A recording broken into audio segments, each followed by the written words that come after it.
I'm John Hanna for CDTV.net in New York, and we have Dirk van Dijk, Chief Equity Strategist at Zacks.com, joining us from Dayton, Ohio. Hey, Dirk, how you doing? Hey, John. Dirk, we have the industrial numbers out, and what are your thoughts about it? Well, they were a little bit on the disappointing side when you just look at the headlines. Industrial production came in at unchanged when the expectation was for a rise of 0.3%. That follows a 0.2% decline in September and a 0.2% increase in August.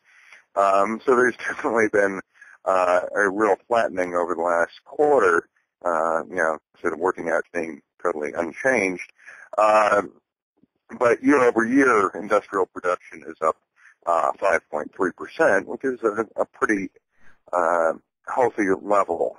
Now, it's a little bit distorted, and one has to look a little bit farther down in that total industrial production doesn't just refer to the output of the factories, but also of the mines and the utility power plants. And it's the utility power plants that really causes distortions in the numbers, because the output of electrical utilities is often going to be as much a function of the weather as it is output. So this summer you saw this huge spike in utility output as we had a really, really hot summer. The fact that weather was warmer than normal in most of the country in October, well, now you're moving into more heating season, and that's playing a role. So the utility output tumbled by 3.4% after a 2.2% decline in September and a 1% decline in August. And year over year, it's now actually down 2.6%.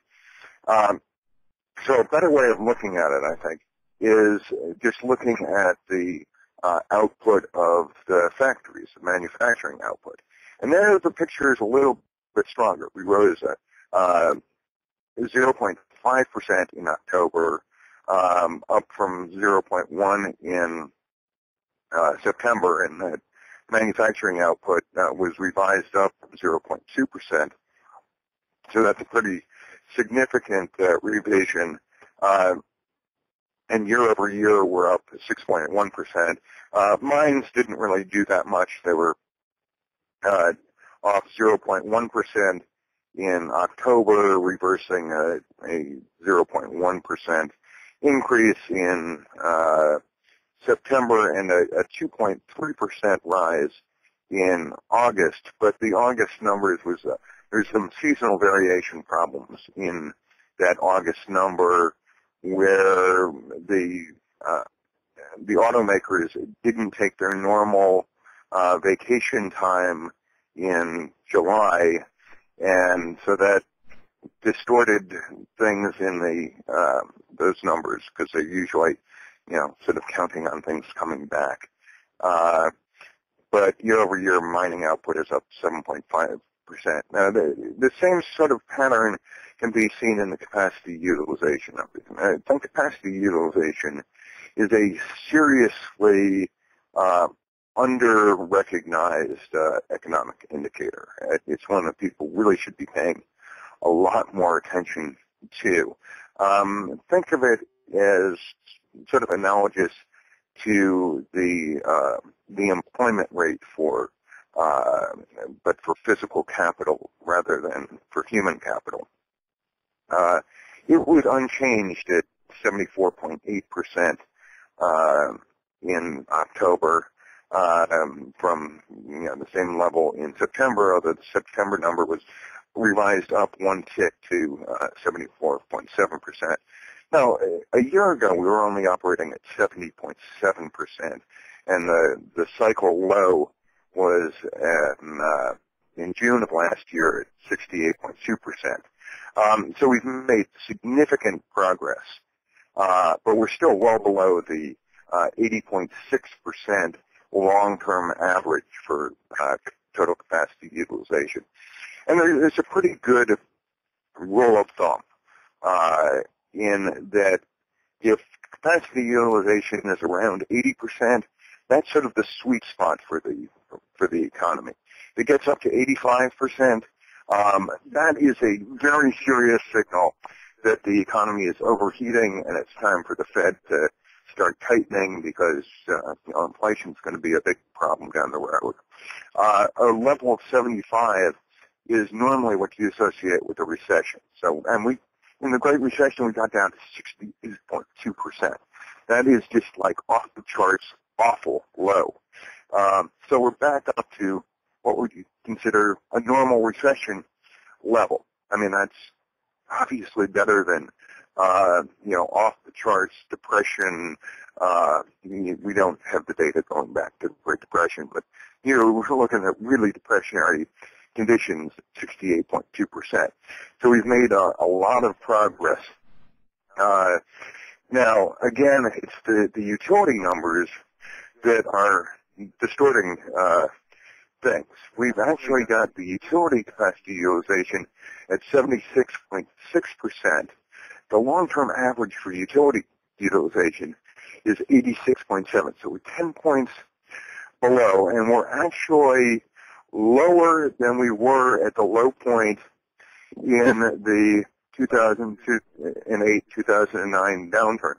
This is a new low for utility utilization, and it's mostly a function of the weather. And the 76.6, that's down from 79.4% in September and 81.3% in August. So we're just talking about a really big decline here. Mining utilization has pretty much stayed steady at 87.9, down a tick from the 88.0 level it was in both September and August. And is up nicely from the year-ago level of 81.8%.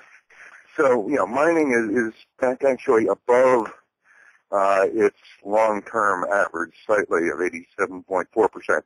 So mining's totally back. And then we get to the manufacturing point. And it's sort of the biggest part of total utilization and production. But, it is actually improving up to 72.7% from 72.3% last month, and that was revised up a tick from 72.2%, which is also the level in August. A year ago, we were at 68.2%. Again, like the total, just, an awful, awful depressed level. The low for the cycle was in June, the month that the recession officially ended, and that was at 65.4%. So, if one scratches below the surface, this was not an awful report. We had manufacturing utilization up a very, solid 0.4%. And, that's pretty good, but it's masked by this huge drop in the utility numbers. So, I mean, it's not great. We still have a long way to go, to get back to that sort of sweet spot of about 80% total utilization for both the total and for manufacturing. But we're making solid progress if you exclude the clearly weather-related noise from the utility side. So by and large, okay, but not. I don't want to say it's a spectacular report, but it's not something that people should be really worried about. That's Dirk van Dijk, Chief Equity Strategist at Zacks.com, joining us from Dayton, Ohio, and I'm John Hanna for CDTV.net.